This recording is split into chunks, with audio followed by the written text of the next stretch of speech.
Второто полугодие од оваа учебна година започна без никакви проблеми во сите општини во Југоисточна Македонија, со исклучок на општините во општина Струмица. Уште минатата недела се огласија членовите на СОНК од повеќе градови од регионот, кои јавно изразија на согласување со одлуките на претседателот Јаким Неделков. За нив, одлуката за штрајк е единствено во функција на промоција на самиот претседател во пресрет на изборите, закажани за октомври.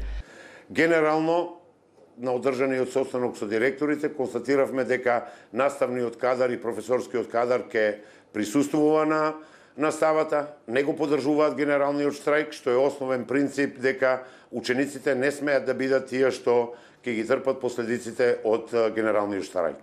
Радовишките училишта ќе работат на 20 јануари. Наставниците ќе бидат на своите работни места, максимално посветени кон реализација на целите од наставните програми. Големиот дел од членството на Синдикатот за образование, наука и култура бара итно публикување на идејата и одлуката за штрајк на просветните работници. Барањето кога го поддржуваме и ние, просветните работници од евангелиските образовни установи, основни и средни училишта, кои сметаме дека актуелното раководство на нашиот синдикат, предводен од претседателот Јаким Неделков, одработува единствено за себе и за остварување на личните цели и амбиции.